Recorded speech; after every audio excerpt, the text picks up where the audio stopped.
when you make that decision, if you make Yeah, that decision to leave it all behind, to leave behind the stressful job and kissing up to your boss and paying a lot yeah, of money for parking and being stuck in traffic. And when you leave all of that behind and make that change for you, do you find that it was a worthwhile effort to this point? absolutely, absolutely. You know what? And it's with all due respect to all my former employers, I have a problem of working for somebody who is dumber than I am. Welcome to CooLife Podcast, brought to you by therealthingdating.com. www.therealthingdating.com. Polydor Records for out scouting. This girl grabbed my bangs and ran my head right to the speaker. Oh, And everyone here like this, yeah.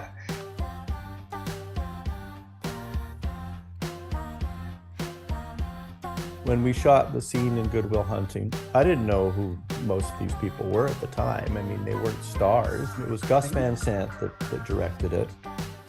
Gus Van Sant was on the floor with Matt Damon's character. I didn't even know who Matt Damon was at that time. I'm Eva John. I'm a former candidate for local government. I was a children's television entertainer, and I love this world, and I believe we should take care of each other and have a lot of fun along the way. Welcome to CooLife. Here we go. And welcome to CooLife Podcast. I'm Eva John, and today we are returning to a conversation with rancher Boris Khaimovich. Boris, welcome. Hello, thank you. It's wonderful to have you here. Thank you. Good to be here. You know, I'm going to just start and say, we're in the cold weather months. Actually, this week has been a little colder even than last week. Do you find that there's a big difference between farming and ranching in the cold weather months and farming and ranching during the spring and summer and fall? Well, you don't do much farming in winter. And you don't even do much ranching for that matter. You do a lot of feeding, and you make sure they've got hay. You make sure their water is running and not frozen. You make sure that their blankets are on for the ones that have them. You make sure that horses are not suffering from cold colic. A colic is a very broad term for intestinal issues, and you just basically make sure the horses are okay. Yeah, you pick your battles. If I've got a frozen water line or a frozen water trough, and it's minus 25, Right. and the wind is blowing, cold water, bare hands, and metal pipes don't go hand in hand together. Right. So you pick your battles. So I have different tricks that I use to thaw water lines, and after 22 years on the farm, you have little go-to things that your brain kind of starts breaking down the idea of what will work and what won't. Right. Well, winter on a ranch property is very different from what most of us are used to in the big city. And, it snows, sometimes we can just push it away with a broom. That's my favorite move. But what do you do to clear that big ranch driveway entrance when you get a big snowfall?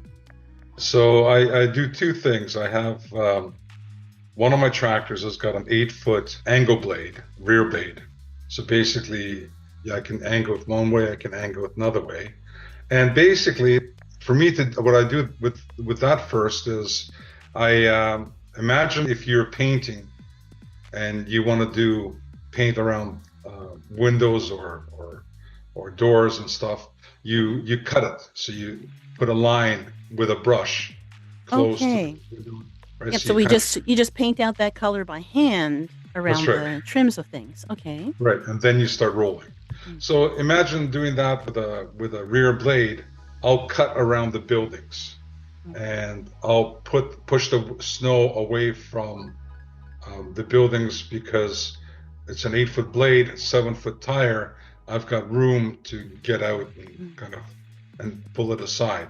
And after that's done, then I use the big John Deere tractor with an 8 foot bucket on it, and push it all aside. It takes me about depends on the weather, depends on Right. the amount of snow, between 4 to 6 hours. Whoa. So that's the most of your day is put into Yes. clearing snow. Yes. Oh, wow. So I guess you really do need that downtime to, I guess, get back inside and drink some cocoa. Well, it depends. Like, I mean, the last snowstorm we had, I got up at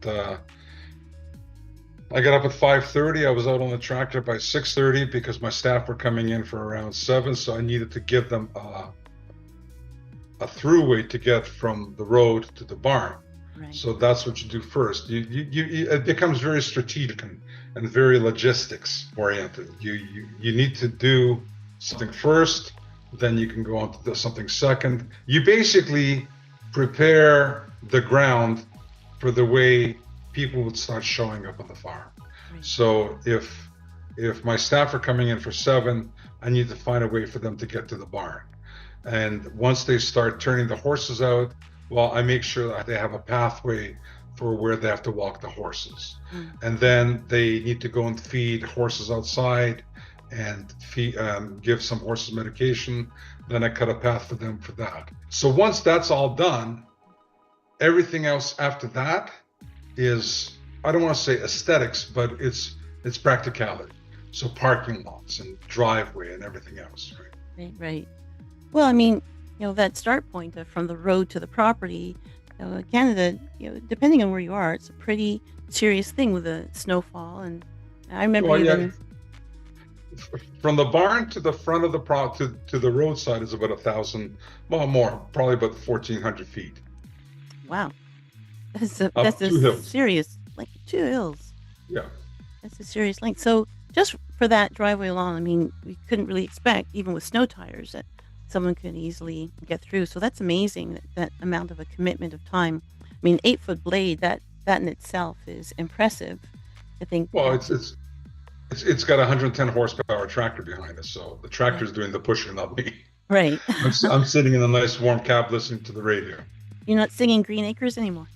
I only sing Green Acres when I'm doing manure. Okay. Because the lovely pungent smell of manure when you're pushing it. You're spreading it. You want to sing Green Acres. Mm-hmm. See, this is someone who definitely gets to spread manure in the most practical, real sense, not the way the rest of us do. That's right. And or unlike the politicians, I actually spread real manure, not the other one. Well, I don't know. I think this might be a year when I have to give some of the politicians a pat on the back for putting up with the manure spreading that has been going on, and they've been trying to clear some of it. So I don't know. The only thing I'll say is you're right. They are spreading it. The only problem is it's a lot of their own manure. Well, we shall see. I don't know. I'm not political, at least not here, not these days. But I will say that it's funny to hear an expression that is really used in real terms in your everyday life. Now, can you tell me, Boris, is there ever a time of the year when your work just comes to a stop? No. Really? When you have livestock, there is no stop. Because they're not stopping.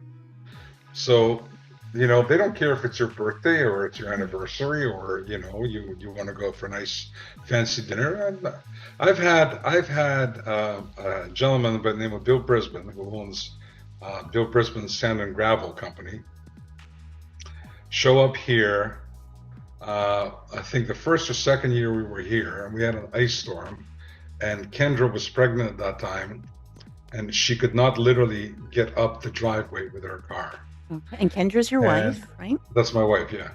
And I called Bill up, and this is where living in a small town makes a difference. I called Bill up, he said, "Yep, I'll be there." And he pulled up with a dump truck, and he set the dump truck to just trickle out the sand. And he sanded the driveway for me. This is before I had my own equipment. He sanded the driveway for me. But what I'm going to say to you is that he showed up in a suit and tie. Oh my goodness! Because he was on his way to a Christmas party. Right. This is why I love living where I do. People do things for each other because it's the right, it's like what we talked about earlier. It's the right thing to do. Right. It's not about the money. It's about being the right thing to do. Right. That's amazing. And, getting that kind of help from a neighbor and knowing that you'd be willing to give that kind of help to a neighbor is really very special. Of course. Yeah, and you know what? And Bill runs a very successful sand and gravel company. Right. He didn't have to do that. He could have said, Boris, it's Christmas. Yeah.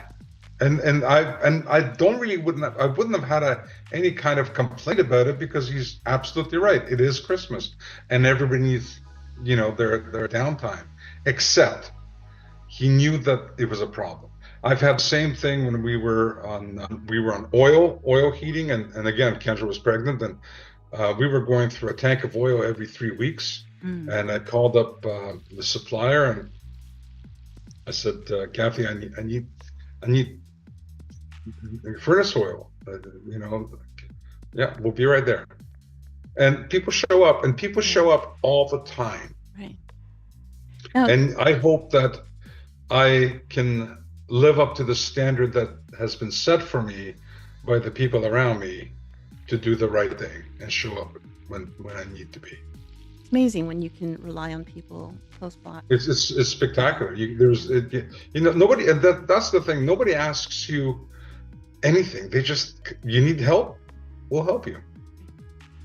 Have you converted away from the oil furnace? Yes, we have. Yeah, we went to a geothermal. Okay. I've got 6,000 feet or 7,000 feet of glycose-filled lines, 6 feet below ground, being pumped through a heat pump. And we heat our house that way, and we cool it down that same way. Amazing. So do you feel that you've done something better for the environment now? I didn't do it for the environment. Okay. I did it because it was the right thing to do for myself. Okay. I'm being completely honest with you. Right. I didn't think of it, I'm going to be so nice to the environment. I'm going to say, you know what? It was money, and it was the right thing to do. And for I people saved who... myself. Sorry, you saved yourself? I saved myself a lot of money by putting a geothermal system in. At that point, government was still giving some kickbacks, some grant programs. I think they call them rebates. Well, rebates, but rebates. But you have to jump through hoops to get them. Okay. But I did, and we still spent over $25,000 doing it. But if I, and this is going back 18 years ago, if I would, if not more, if I would actually still be, in those days, furnace oil was like 55 cents a liter. Now it's like $1.30 a liter.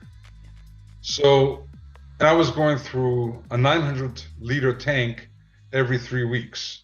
Well, that's a lot of money I would be putting up in the air, regardless of whether it's pollution or not. It's just and common sense.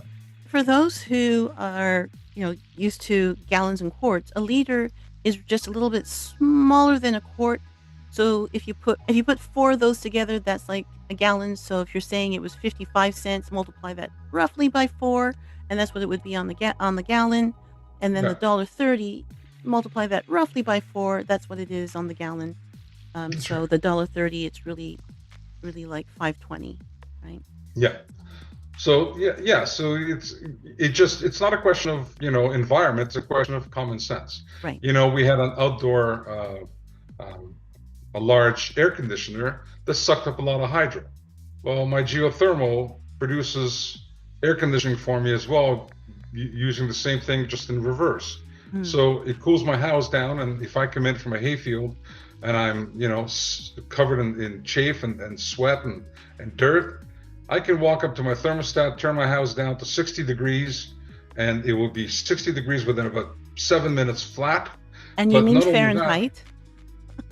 I don't know. I Or don't do know you what wait? You mean Fahrenheit? Yeah. You mean 60 Fahrenheit. degrees Fahrenheit.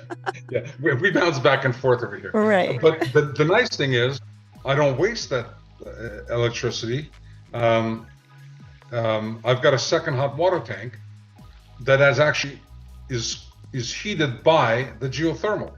So the excess heat that is being sucked out of my house is actually heating my hot water tank, second hot water.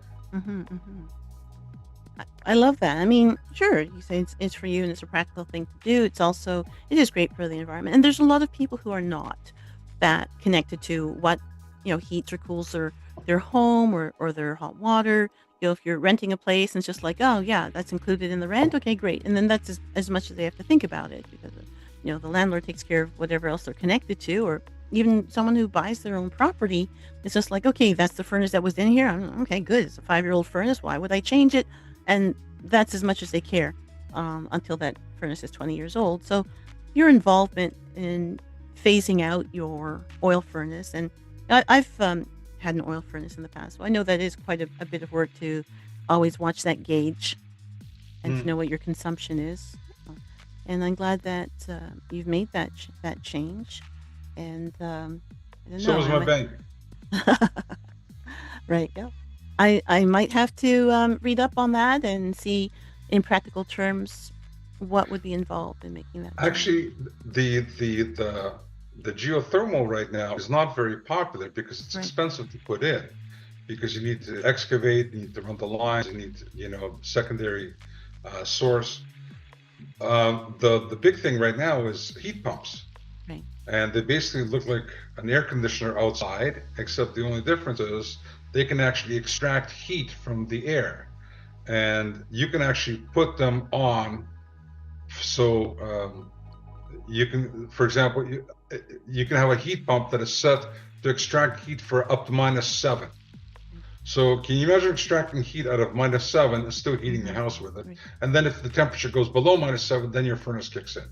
And it's a lot cheaper, and it's only a couple of $100 more than if you were to buy an outdoor air conditioner. So it makes a lot of sense. Installation is still thousands and thousands of dollars for that. It's still they still want to make no, their money. No, but the thing is that you still need to install an air conditioner. So what I'm saying to you is, if somebody's building a new house, Right. instead of just putting a furnace in and an outdoor air conditioner, well, yeah, you need to put a furnace in because you always need a secondary source. But instead of putting that air conditioner out there, put a heat pump outside. It's going to cost you $300, $400, $500 more, but it's going to save you money in the long run. Well, I think again, not an environmentalist thing. I just want you to know, in the big city, they're charging you a lot more than $300 or $400. They're charging you thousands because it's an opportunity to make money. They're going to make money on you once, and so they really just perch on your shoulder like a little vampire bat, and they just it's a lot more than that. I'll tell you this much: after we put the geothermal system in, and that was when Kathleen Wynne was the Premier of Ontario. Sorry, not meant to go back into politics, but this is to me where I find the hypocrisy of whether it's Canadian government or American government or any government for that matter. Whenever you're building a subdivision, your roads are ripped up. Put geothermal lines in, bring them to the house. You can give the new purchaser a choice. For an extra $20,000, you're spending $1 million on a house. For an extra $20,000, we can give you a geothermal line in. We can give you a heat pump line, a heat pump source, or we can even put solar panels on your roof. And you will never see a propane bill, a natural gas bill, or an oil bill ever again. But the point is, everybody talks, but nobody does. Right. Yeah. But you're already under construction. You're running water lines, you're running sewer lines, you're running power lines, run a glycos line. And you can tap every single house. And these houses, I'm heating a 150-year-old farmhouse with questionable insulation in certain parts. You're talking about airtight homes that you can heat up like that. I've got a 7-ton unit heating up my house. It's a no-brainer, but it's not. And it's, again, you see what you said about good for the environment. It's got nothing to do with the environment. It's just common sense. Common sense, but there's money to be made not making that switch over too soon. And I really feel that there is a decision being made, obviously, not to move new construction into some of these other alternative methods of heating and cooling our homes. But with that, we're going to take a break to talk about our sponsors and supporters before we do. Just to mention that you can send your comments to us to info@CooLifeWorld.com. That's info@COOLIFEworld.com. Send your comments and we'll read them on a future show.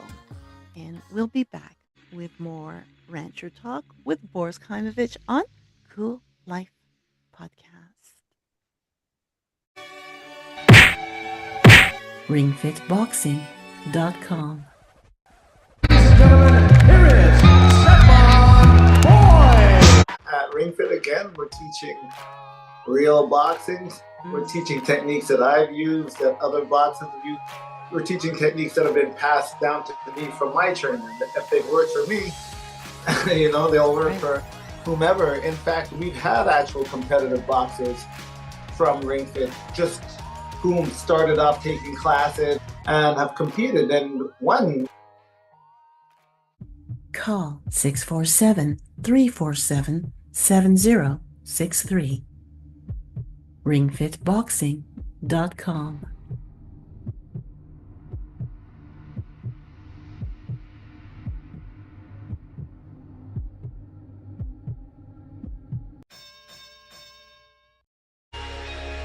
Those lonely days of lockdowns and isolation are gone for good. Go to www.therealthingdating.com. That's www.therealthingdating.com. It's time to share. Share your time, share your life, share your love. www.therealthingdating.com. Join for free. Upgrade at any time, starting at just $5.99 a month. www.therealthingdating.com. Because it's time. You're listening to the Cool Life Podcast. We'll be back in 3, 2, 1.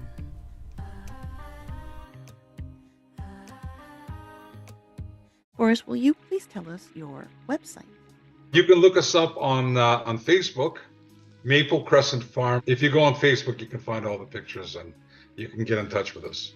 For sure. Okay, that's wonderful to know. So officially, technically, we are back on Cool Life Podcast, and we are continuing our conversation with Boris Khaimovich, rancher, farmer in the Northumberland County. All around nice guy. All around super nice guy. Super nice And guy. Boris, can you tell me, you are on a ranch. How far away are you from an actual city? And we are, so the closest grocery store for me is about 15 kilometers. Right.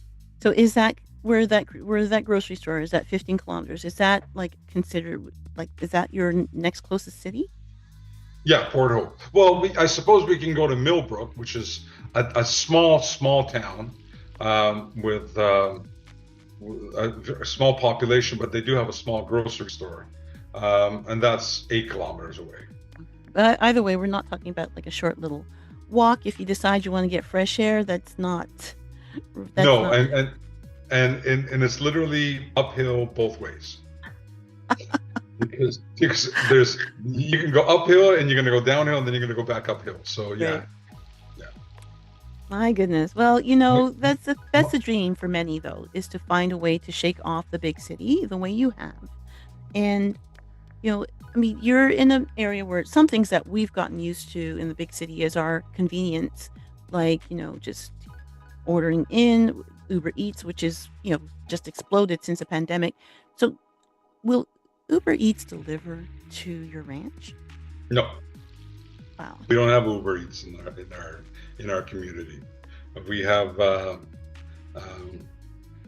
I think there's one pizzeria will deliver to us. I think it's a $5 or $7 charge. I think there's a Chinese restaurant in Port Hope that will deliver it to us. I think it's a $10 charge. Okay. But yeah, other than that, no. Wow. So just one of the small prices you pay not to be bothered by the big city, nonstop bright lights. Yeah, you know what? Actually, I'm glad for it, because the idea of Uber Eats and Skip the Dishes and all those other things drives me absolutely up the wall. Oh no. How absolutely lazy do you have to be to order French fries from McDonald's on Uber Eats? How much of a Wait. Are you saying you make your own French fries? No, I don't. I'm saying that, you know what? They're French fries. They're not, a bag of blood that you need, to live. I mean, it's damn French fries. It's okay. I mean, the idea of instant gratification drives me up the wall. I mean, Okay. I need it. Come on, man. I need French fries. Yes. So you're saying, take a shower, put your socks on, get in your truck, and drive to McDonald's and get your French fries. Or suck it up, and next time you're in town, grab a French fries. Yeah, put a piece of bread with some butter and put some cheese on it. You're good. Well, I mean, you have had a former life as a professional actor, as a manager of some of the most successful nightclubs in Toronto, home Yes. of the two-time World Series champion Blue Jays. And so not a small town, a big, No. successful town with big, successful nightclubs.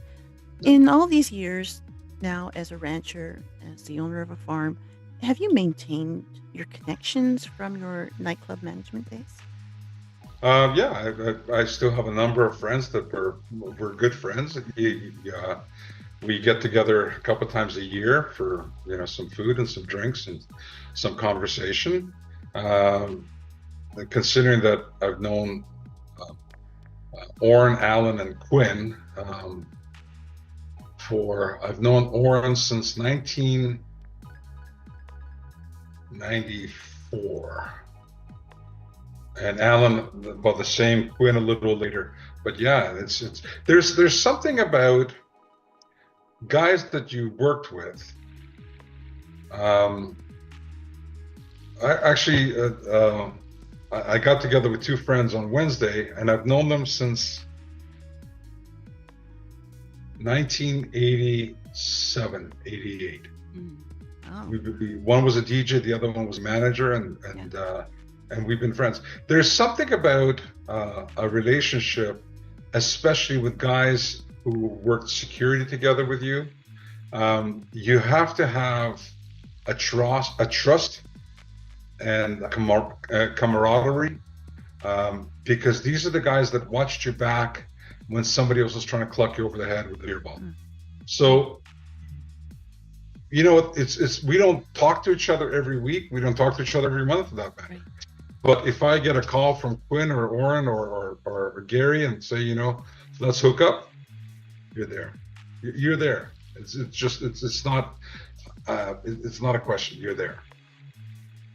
pretty cool. I'm glad that you've kept those close friendships, and what a special opportunity to grow that closeness. And we're not always thinking about some of the more dangerous sides of a night out in a big city, but that is the reality, the other side of being out in nightclubs. I guess when you've got people who are excited, when you've got alcohol, when you've got a lot of people trying to, maybe make a stand with their spouses watching, or their girlfriends watching, or with their boyfriends watching, and they take a step too far. And I guess you had to be the long arm of the law in those moments. We used to call it liquid courage. Mm-hmm. And it's one thing that when I used to do consulting for security, or when I was a general manager, I always told my door staff that the guy you think you can intimidate when he's walking in is not going to be the same guy after he has 5 or 6 beers in him, because now he thinks he can take you on, and now he's going to look back and say, he was disrespectful to me. So you gotta, there's a saying that be nice to people on your way up, because you want them to be nice to you on your way down. Right. So it's the same idea. I can show you this. That's a human bite. That's a finger that was bitten off. Oh my goodness. Oh. So I've had my finger bitten off. I actually had this one bitten off and this one. This one they managed to reattach properly. This one actually we broke through the bone. And I've had my nose broken 4 times. I've been chased with a knife, with a gun, with a sawed-off shotgun, with a Jeep that tried to run us over a number of times, and with a Rottweiler. Nightclubs are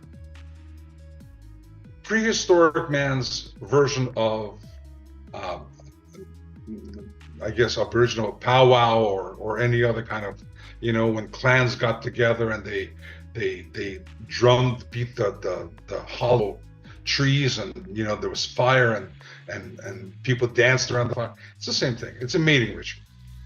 Nightclubs are a mating ritual. Now you tell me. Well, yeah, fueled with alcohol.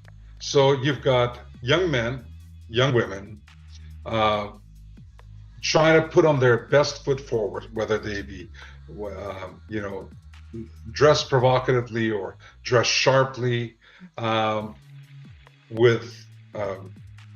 fueled with alcohol, with loud music which dulls the sense, and flashing lights makes everything look animated. Right. Nothing is real until you wake up next morning, and shit happens. Well, things can happen, but there is something about that combination, really. I mean, flashing lights, which can pretty much put a person into a hypnotic state, and just depending on what they've got rolling around in their mind, that can become a deeper impression. And with that, we're going to take a little break to talk about art, sponsors, and supporters. We'll be back with more Ranch Talk with Boris Khaimovich on Cool Life Podcast.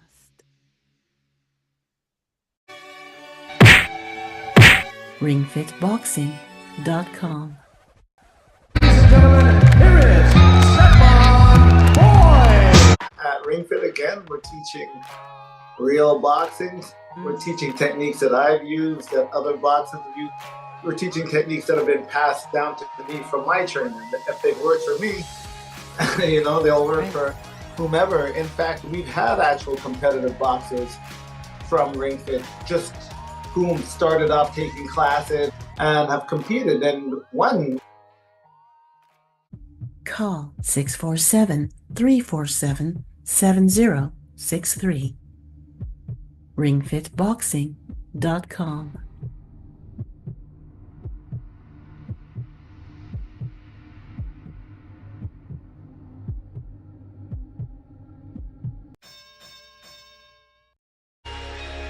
Those lonely days of lockdowns and isolation are gone for good. Go to www.therealthingdating.com. That's www.therealthingdating.com. It's time to share. Share your time, share your life, share your love. www.therealthingdating.com. Join for free. Upgrade at any time, starting at just $5.99 a month. www.therealthingdating.com. Because it's time. This is CooLife Podcast. Please remember to subscribe to CooLife on your streaming service and on YouTube as Hellenique Today. That's HELENIQUE Today. Because that helps us to bring more cool stuff to your ears. You're listening to the CooLife Podcast. We'll be right back.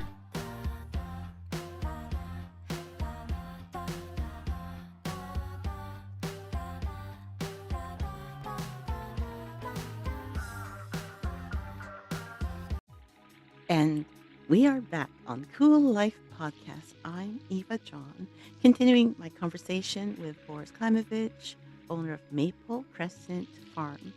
And Boris, tell me, farming and ranching, this is a very physical industry. It's exhausting and demanding. Do you hire in a lot of staff for your planting and harvest seasons? No. I do have staff, but I don't. My planting is usually done by, I farm it out, I source it out, because I don't have the machinery or the know-how for that matter to do it. The harvesting of hay, I do myself. I have usually one young man who works with me throughout the summer, and he's capable of driving machinery and stuff like that. And so we'll cut and bale our hay, and we'll bring it in and put it away. So I have one full-time staff during the week throughout the year, through the fall, winter, and early spring. Then I have one part-time staff. That staff member goes to part-time because we're not bringing horses into the barn anymore. They're staying outside for the summer. Right. But I gain a young man who comes and works with me in the fields. So it is still a matter of planning out having some additional staff for some of that work. And do you find that it's more of a task doing your planting and seeding in the spring than it is to do the harvesting? Well, I don't do planting and seeding. I usually farm that out. So the harvest time starts about the second, third week of June, depending on the weather. And we start cutting and raking and baling and bringing it in. So how many staff do you need in when you're doing planting and seeding? You need one tractor with one seed drill and one person operating it. Wow, that's it. Yeah. Okay. But you got to prep the field, you got to disc it, and you got to harrow it, and so it's not. But it's very machine oriented. I mean, I don't go and cut the hay by hand. I have a swather that cuts it, and then I have a tedder that fluffs it, and then I have a baler that bales it, and then I have a tractor and wagon that collects it. So I can do it myself. It's just a lot easier when there's another person. Okay. I think we could all maybe pencil sketch only one of those items, maybe a tractor. The rest of them, I think we'd fail the test. But I wonder, from movies and so on, I've always kind of heard here and there about, from those John Wayne movies or whatnot, about the old combines. Like, what exactly is a combine? A combine is used to harvest grains. Okay. So wheat, oats, corn, soybeans, and they all have different heads for different crops. So the machine is the same, but the way the head is cutting and collecting it is different. And some of those machines have, well, around here, probably the biggest one's about 24 feet. The stuff they use out west and on big farms is substantially bigger and a lot more powerful. Some of those machines are over here about $500,000. So that's a lot of money invested. Now, I don't have anything like that because I don't do anything of that. Right. My swather, which would be like would look like a small combine. It's got a reel in the front and it's got knives on the bottom, and I use it to cut my hay. It's got a conditioner on it, so it kind of basically what it does is, so imagine you've got it's got a 12-foot head, so you got a 12-foot head with knives, and it cuts the hay, and then it takes this hay into basically a 4-foot rope, so to speak, for lack of a better term, and it pushes it into a conditioner of two reels. Right. So the hay goes between them, and it crimps the hay. And the reason you do that is because you want it to dry faster. So for someone who's interested in doing what you did, then some of the work isn't necessarily in the old days. You're not standing in a field with one hoe in one person's hands, taking care of acres and acres. You're up on machinery, and the machinery is doing The hard enormous lifting. numbers. The hard work is mechanized now, which is pretty cool. Yeah, except once in a while you will be standing in the middle of the field by yourself without the hoe going, how did I get myself into this? Because everything is broken. Oh, right. I'm sure that so- happens. That things do. Machines break, and like that's Machines just a break. rule of life. If you own a machine, whatever you're using it for, whether it's your cell phone or your combine, sooner or later a machine's going to break. It's not because the finger of God is pointed down on you to have a ruinous moment. It's just that machines do break, and you get them fixed or you get them replaced. Well, the only problem is that, machines like combines that, like I said, are around here are worth about $500,000. Right. They're only working about 4 weeks out of a year. Wow. So you want it to work 4 or 6 weeks out of the year, and the combine says, nah, not a good week to work. Wow. So, and I mean, we joke about that. You go out and bale a field, and you start baling because the hay is ready to bale, and all of a sudden you blow a bearing on the baler. Okay, well, now you gotta fix it. And you go, I should have bought the Ferrari. No, there's actually Lamborghini tractors. Oh, wow. I think there's actually Maserati tractors as well. Holy macaroni, where have I been? Lamborghini combines. Amazing. Yeah. Or no, And tractors? Lamborghini Track- tractors. I don't know if they Lamborghini have tractors. combine. Lamborghini tractors, that's good enough for me.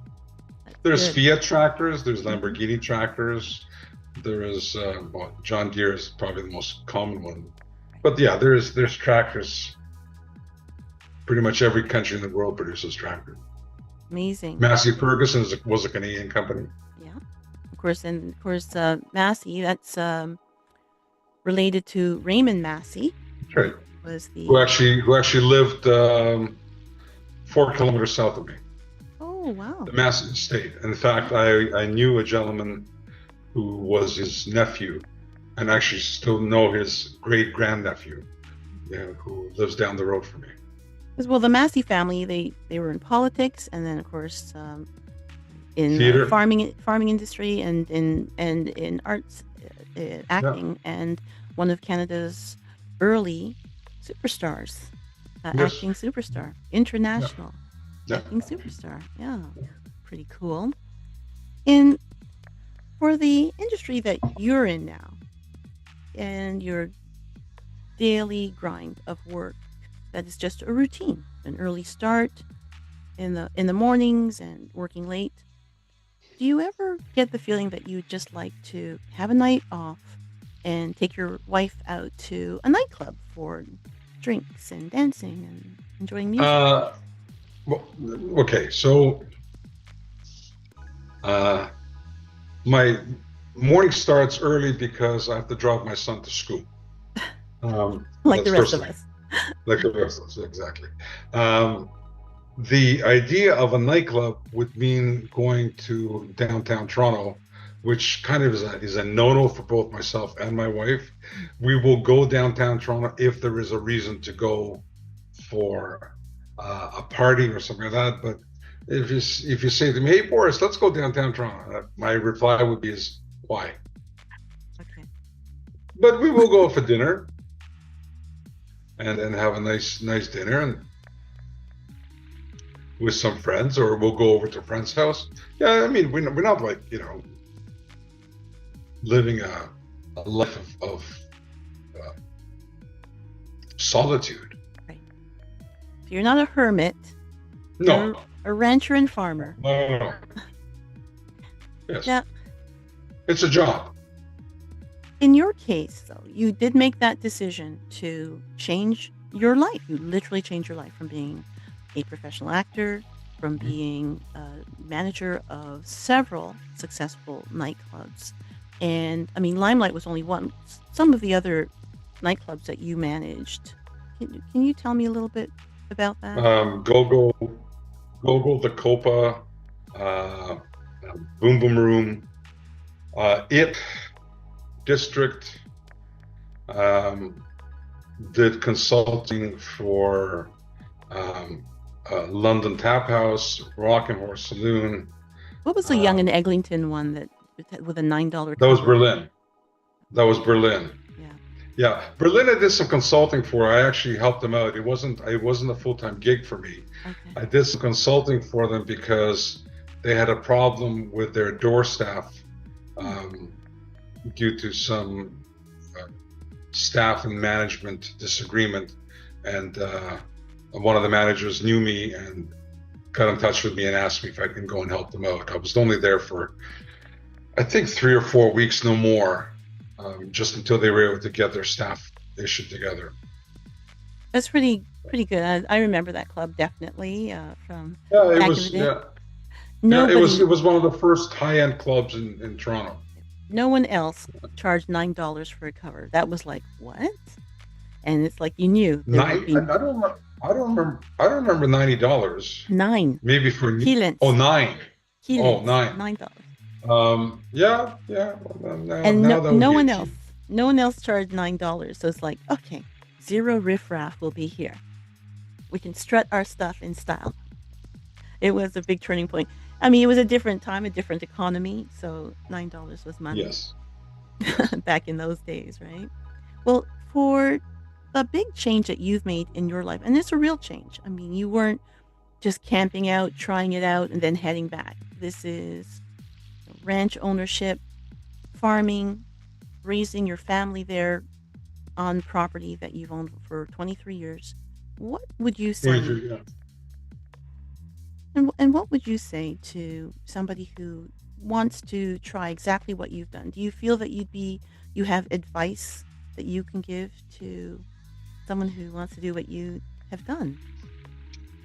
Sure. Yeah, get ready for sacrifice. I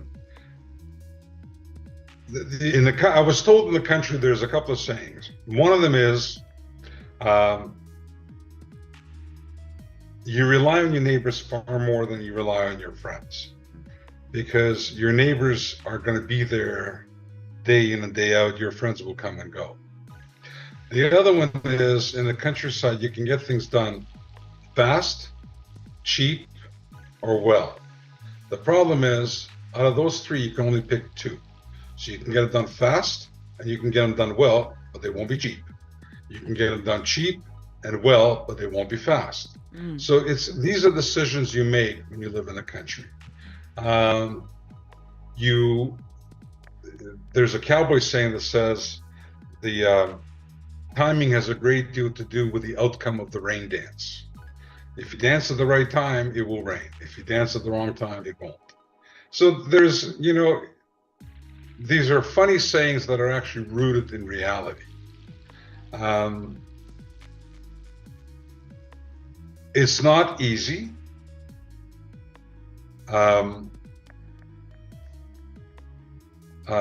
When you have livestock, you have dead stock. So things die. Machinery breaks down. The weather doesn't always cooperate. You will make mistakes. And it's not a question of will you make mistakes? It's the fact that you will make mistakes. It's just, how are you going to get out of those mistakes? And are you able to, pick yourself up, dust yourself off, and do it all over again? Right. And I guess that is a test of character. But when you make that decision, if you make that decision to leave it all behind, to leave behind the stressful job and kissing up to your boss and paying a lot of money for parking and being stuck in traffic and not being certain that the car behind you is actually even paying attention to what they're doing. And when you leave all of that behind and make that change, for you, do you find that it was a worthwhile effort to this point? Absolutely. You know what? And it's with all due respect to all my former employers, I have a problem of working for somebody who is dumber than I am, and I'm not that smart. Okay. So, I don't have anybody on the farm that I can pass off the responsibility to. So if things don't happen, it happens because of me. I take responsibility for everything that happens on the farm. Even if my staff screw up, it is still my responsibility. I So understand. you have to be willing to do that. Yeah. But if that's the trade-off for the peace of mind, the possibly the lower blood pressure, and Yeah. I wouldn't trade it for a minute. right. Well, it's inspiring. It's inspiring to me and a lot of people hearing this and knowing that it is possible, that you're living proof of leaving the big city life and Yes. buying I a left the ranch. cool life. I left the cool life and became a rancher. Well, I'm starting to think that being a rancher is the cool life. Yeah, it's funny because I'll go. I went to Costco and I was wearing my Carhartt jacket and I had my hat on, and this woman walked up to me and she said, "You look like Kevin Costner." I said, "Yeah, the only problem is I've been wearing hats and boots before Kevin Costner was Dancing with the Wolves." Even in the city when I worked in downtown Toronto, I always wore a hat and I always wore my boots and Right. and I would manage some clubs would have like rave nights or trans nights and drum and bass and there I walk in with my boots and my hat and kids are going like, "What's up with this guy?" Judge a man by his character, not by what he's wearing. Right. Although it's an impressive sight. I mean, you are a tall man. You are a serious man. Truly, you cut an impressive figure. I can just see from those days, a cowboy hat, boots. Yeah. Like you definitely would get attention. And as someone who has such a good heart, a lot of generosity, so naturally generous and kind and Thank you. thoughtful. And it's something that is really, really enjoyable to know that you have found the formula for making a peaceful and satisfying lifestyle for yourself and for your family. And as I was saying, it's truly inspiring. Thank you very much. Thank you, Boris. And with that, we're going to come to the end of this episode. For now, I thank you all for watching till the end. And Boris, thank you for your time. And I'm Eva John for CooLife Podcast. Bye. All right. And that was our show. Thank you for listening to the very end. Please remember to subscribe through your streaming service to get more access to our guest interviews. Also, please subscribe on YouTube to help support our podcast. Until next time, I'm Eva John for CooLife Podcast. Thank you for turning me on.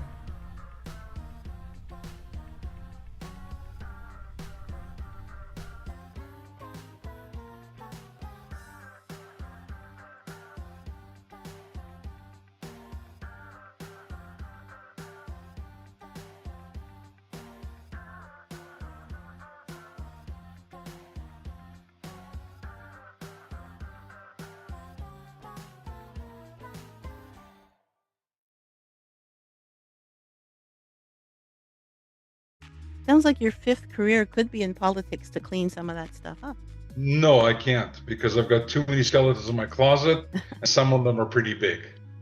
Well, I've heard that line before, but I think right now, I think that's what's in. I think skeletons in the closet are now your passcode to get into politics. Yeah, the only problem is that people can't handle the truth.